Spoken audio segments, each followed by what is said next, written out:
নিখোঁজের একটি মামলা মাননীয় সাংসদ আনোয়ার হাজি মান্নান এমপি মহোদয়ের কন্যা ডরিন একটি নিখোঁজের মামলা করেছে। সেই মামলার সূত্র ধরে বাংলাদেশ সরকারের গোয়েন্দা সংস্থা তারা খুঁজে বের করেছে এই হত্যার সাথে কারা জড়িত। আমরা ইতিমধ্যে যাকে আমাদের প্রিয় নেতা আনোয়ার হাজি মান্নান এমপি মহোদয়কে যারা নৃশংসভাবে হত্যা করেছে তাদেরকে গ্রেফতার করেছে বাংলাদেশ সরকারের প্রধান প্রশাসন। আমরা লক্ষ্য করেছি যারা এই হত্যার সাথে জড়িত তাদের নামও এসেছে। আমরা ইতিমধ্যে জানতে পেরেছি ঝিনাইদহ জেলা আওয়ামী লীগের ত্রাণ ও সমাজ কল্যাণ সম্পাদক কাজী কামাল আহমেদ ওরফে গ্যাস বাবু, তিনি এই হত্যার সাথে জড়িত। তিনি স্বীকারোক্তি দিয়েছেন ঝিনাইদহ জেলা আওয়ামী লীগের সাধারণ সম্পাদক সাইদুল করিম মিন্টুর নেতৃত্বে এই হত্যা। আমরা এতদিন কালীগঞ্জের মানুষ আমরা সবাই বলে এসেছি এর সাথে কালীগঞ্জের কেউ জড়িত থাকতে পারে, তার সুস্পষ্ট প্রমাণ যা আজকে সেই প্রমাণ উঠে এসেছে। সাংসদ আব্দুল মান্নানের মৃত্যুবার্ষিকীকে সামনে রেখে যে প্রস্তুতি সভা করেছে সেই প্রস্তুতি সভায় আজকে যে মিন্টুর দোসররা তারা প্রকাশ করেছে যে এই হত্যার সাথে তারাও জড়িত আছে। বলে এসেছি 16 সালে আমাদের প্রিয় সাংসদকে হত্যার জন্য যারা জড়িত ছিল তারা এই হত্যার সাথে জড়িত থাকতে পারে। গোয়েন্দা সংস্থাকে আমরা অনুরোধ করেছি আপনারা তদন্ত করে দেখেন কালীগঞ্জের কারা কারা এর সাথে জড়িত আছে। তাদের অবস্থান আজকে প্রকাশ করেছে প্রিয় নেতৃবৃন্দ। আমরা দেখেছি 16 সালে আমাদের প্রিয় সাংসদকে যারা হত্যার ষড়যন্ত্র করতে চেয়েছিল, হত্যার ষড়যন্ত্র করেছিল, তারা আজকে সেই মঞ্চে বক্তব্য দিয়েছে, তারা মিন্টুর মুক্তি দাবি করেছে। আমরা এই মুক্তির দাবি করার সাথে সাথে আমরা পরিষ্কার হয়ে গেছি আনোয়ার হাজি মান্নান এমপি মহোদয়ের হত্যার সাথে কালীগঞ্জের কারা কারা জড়িত আছে। আজকের এই মিছিল পরবর্তী আলোচনা সভায় আমাদের মাঝে উপস্থিত রয়েছেন কালীগঞ্জ পৌরসভার সুযোগ্য মেয়র আশরাফুল আলম আশরাফ, আমাদের মাঝে উপস্থিত রয়েছেন কালীগঞ্জ উপজেলা পরিষদের নবনির্বাচিত ভাইস চেয়ারম্যান শফিকুজ্জামান রাসেল, আমাদের মাঝে উপস্থিত আছেন 7 নম্বর রায়গ্রাম ইউনিয়ন পরিষদের চেয়ারম্যান আলী হোসেন অপু, উপস্থিত রয়েছেন 11 নম্বর রাখালগাছি ইউনিয়ন পরিষদের সুযোগ্য চেয়ারম্যান মহিদুল ইসলাম মন্টু, জাতীয় শ্রমিক লীগ কালীগঞ্জ উপজেলা শাখার সাধারণ সম্পাদক গোলাম রসুল, উপস্থিত রয়েছেন 5 নম্বর সিমলারকটপুর ইউনিয়ন পরিষদের সুযোগ্য চেয়ারম্যান নাসির উদ্দিন চৌধুরী সহ ছাত্রলীগের নেতৃবৃন্দ, যুবলীগের নেতৃবৃন্দ।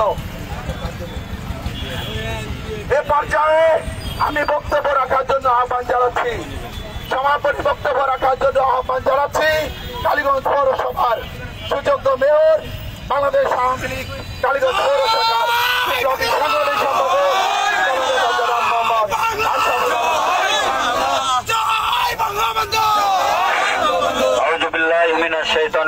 বিসমিল্লাহির রহমানির রহিম। ঝিনাইদহ 4 আসনের বারবার নির্বাচিত মাননীয় জাতীয় সংসদ সদস্য জননেতা জনাব আনোয়ারুল হাজি মান্নান এমপি মহোদয়ের হত্যার প্রতিবাদে কালীগঞ্জ পৌর আওয়ামী লীগ কর্তৃক আয়োজিত আজকের এই ঝটিকা মিছিলে উপস্থিত হয়েছেন সকল নেতৃবৃন্দ। আমি সবার নাম বলতে পারছি না। প্রিয় উপস্থিতি, আমরা জানি আমরা যখন কালীগঞ্জবাসী তথা ঝিনাইদহ 4 আসনের দল মত নির্বিশেষে সকল মানুষ যখন আনোয়ারুল হাজি মান্নান এমপি মহোদয়ের খুনিদের বিচারের দাবিতে আহাজারি করছে, আন্দোলন করছে, সংগ্রাম করছে, সেই সময় ঠিক সেই মুহূর্তে আমরা দেখতে পেলাম কি আজকে সকালে এই বিএনপির প্রোডাক্ট সাবেক এমপি আব্দুল মান্নানের মৃত্যু বার্ষিকী পালনের প্রস্তুতির সভার নামে একটি ষড়যন্ত্র সভা করা হয়েছে। এই সভাতে এই নেতৃবৃন্দ তারাই যে নেতৃবৃন্দ আওয়ামী লীগ করে কিন্তু কখনো আওয়ামী লীগের পক্ষে থাকে না। কারণ আমরা এবার দ্বাদশ জাতীয় সংসদ নির্বাচন দেখেছি। এই সেই গং, এই গংরা সর্বশক্তি প্রয়োগ করেও আনোয়ারুল আজিম আনার এমপি মহোদয়কে এই আসন থেকে হটাতে পারে নাই। এই কারণেই তারা কাপুরুষের মতন সকলেই মিলে ষড়যন্ত্রের মাধ্যমে তারা রাজনৈতিক হত্যার মিশন সাকসেস করেছে। আজকে দুঃখের বিষয় আমরা দেখতে পেলাম আনোয়ারুল আজিম আনার এমপি মহোদয় তো কালীগঞ্জের সন্তান, তোমার আমার সকলের ভাই, তার নির্মম হত্যা করেছে। আজকে সেই হত্যাকারীদের মুক্তির দাবিতে তোমরা যে মিছিল করেছো আর স্মরণ সভার নামে যে নাটক করেছো, এই মিছিলে নাটক কালীগঞ্জের মানুষ প্রত্যাখ্যান করেছে। কালীগঞ্জের মানুষকে তোমরা অপমানিত করেছো খুনিদের পক্ষ নিয়ে। তোমাদের কতটা মুরুদ আমরা 2024 সালের নির্বাচনে দেখেছি। তোমাদের সাথে আমাদের চ্যালেঞ্জ, আমরা আজকে এই মেন বাস স্ট্যান্ডে চ্যালেঞ্জ ছুড়ে দিলাম, আসো ভোটের বাক্স পাতো, দেখি কত ভোটের মালিক তোমরা। তাই আমি আপনাদেরকে উদারত আহ্বান করব, আপনারা আপনাদের শরীরে যদি আপনাদের বাবার রক্ত থাকে তাহলে কালীগঞ্জের মানুষ হত্যা হয়েছে, সেই হত্যার বিচার আপনারাও দাবি করবেন। আপনাদের ভিতরে যদি মানুষের রক্ত না থাকে তাহলে খুনিদের মুক্তির দাবি করবেন। এটা কালীগঞ্জের মানুষ আজকে প্রমাণিত। আজকে আমরা যেটা বলে আসছিলাম এই খুনিদের দোষর আপনারা, আজকে সেটা আপনারা প্রমাণ করে দিয়েছেন। আজকে কালীগঞ্জের এই আনার হত্যার এই খুনিদের মুক্তি চেয়ে আপনারা আর একটা কলঙ্কিত অধ্যায় আপনারা রচনা করেছেন। আমি আপনাদেরকে বলতে চাই, যতই মাথা চুলকান রাজা কিন্তু বাঁচাতে পারছেন না। আপনারা আপনাদের এই খুনিকে আপনারা রক্ষা করতে পারবেন না। অতএব আপনারাও প্রস্তুত থাকেন। আমরা বলেছি আপনারা এর সাথে যুক্ত। অবশ্যই আজকে সকালে আপনাদের খুনিদের মুক্তির দাবির মধ্য দিয়ে কালীগঞ্জবাসীর কাছে আজকে প্রমাণ করে দিয়েছেন। আপনারাও দীর্ঘদিন ধরে অপেক্ষা করছিলেন আনোয়ারুল আজিম আনার এমপি মহোদয় কবে হত্যা হবে। সেই হত্যা আপনাদের নেতারা ঝিনেদায় বসে পরিকল্পনা করে সেই মিশন সাকসেস করেছে। আর আপনারা সেই খুনিদের মুক্তি নিয়ে মুক্তির দাবি করে আপনারা কালীগঞ্জের এই ক্ষমতার মসনদে বসবেন। কালীগঞ্জের মানুষের এক বিন্দু রক্ত থাকতে সেই স্বপ্ন আপনাদের পূরণ হতে দেবে না। এইটুকু বলতে চাই, আপনারা পদ পদবি নিয়ে আছেন। আয়ুব সাহেব, আপনি গঠনতন্ত্রের কথা বলেছেন গত 2 দিন আগে, যে গঠনতন্ত্র আমরা জানি না। আপনারা এত গঠনতন্ত্র জানেন, গঠনতন্ত্রে কি লেখা আছে নৌকার বিরুদ্ধে ট্রাক মার্কায় ভোট করতে হবে? তাহলে কিসের গঠনতন্ত্র? ভূতের মুখে রাম নাম। আপনাকে হুঁশিয়ার করে দিচ্ছি, থাকবেন যশোরে ভাড়া আর কালীগঞ্জে এসে আপনি আমাদের শাসন করবেন। কালীগঞ্জের মানুষের শরীরে রক্ত থাকতে এটা কিন্তু হতে দেবে না। আপনাকে হুঁশিয়ার করে দিচ্ছি, খুনিদের পক্ষ আপনারা না নিয়ে আপনার নাকি বন্ধু আপনি বলেন, আপনার বন্ধুকেও নির্মম হত্যা করেছে সাইদুল করিম মিন্টুর পরিকল্পনা মাফিক। আপনি হত্যার বিচার চান, আপনি খুনিদের বিচার চান, সেটা না চেয়ে আপনি কি বুঝাতে যাচ্ছেন? কোন বুঝই কালীগঞ্জের মানুষ কিন্তু মানবে না। তাই আমি সকল নেতৃবৃন্দ উদারত আহ্বান করব, আমরা আজকের থেকে এই ষড়যন্ত্রকারী খুনিদের দোষকদের বিরুদ্ধে আজকের থেকে আমরা কালীগঞ্জে নামবো। আমরা প্রশাসনের দৃষ্টি আকর্ষণ করতে চাই, আমাদের জনপ্রিয় এমপি হত্যা হয়েছে।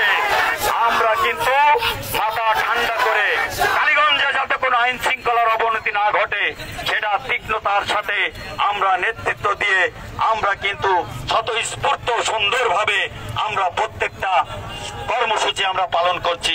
আমরা দেখতে পাচ্ছি কি এই খুনির দোসররা উস্কানিমূলক কথাবার্তা, উস্কানিমূলক চালচলন, উস্কানিমূলক বক্তব্য দিয়ে তারা কালীগঞ্জের আইন শৃঙ্খলাকে তারা বিনষ্ট করতে চাচ্ছে। এই প্রশাসনকে দৃষ্টি আকর্ষণ করছি, এই কালীগঞ্জের আইন শৃঙ্খলা যারা উস্কানি দিয়ে নষ্ট করার পায়তারা করছে তাদেরকেও আইনের আওতায় আনা হোক। অন্যথায় এই কালীগঞ্জের জনগণ যদি একবার খেপে যায় আর এই রসনালে পড়ে গেলে এটা কিন্তু আমাদের আপনারা তখন দোষ দিতে পারবেন না। এই কারণে এই খুনি এবং খুনি দোষকদের আপনারা সতর্ক করে দিন, তা না হলে কালীগঞ্জের আইন শৃঙ্খলা কিন্তু যতটুকু এখনো ভালো আছে এটা কিন্তু ভালো থাকবে না। তাই আমি সমস্ত নেতা কর্মীকে উদার আহ্বান করব, আমরা বসে একটা কর্মসূচি নিয়েছি হাতে। আগামী 13 তারিখে এই মেন বাস স্ট্যান্ডে আনার হত্যার প্রতিবাদে আমরা আবারও বিশাল জনসমাবেশ বিক্ষোভের আয়োজন করেছি।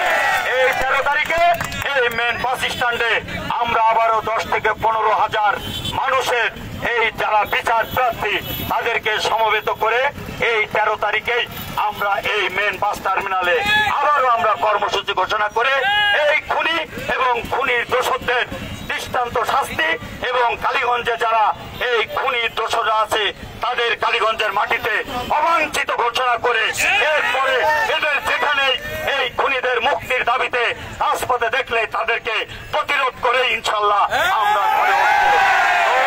এই খুনিদের বিচার এবং সর্বোচ্চ শাস্তির দাবি জানিয়ে আনোয়ারুল আজিম আনার এমপি মহোদয় আত্মার মাগফিরাত কামনা করে আজকের এই বিক্ষোভ ঝটিকা মিছিল এবং আজকের এই সংক্ষিপ্ত সমাবেশ এখানে সমাপ্ত ঘোষণা করছি।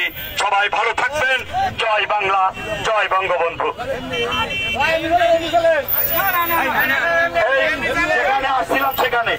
যেখানে আসছিলাম সেখানে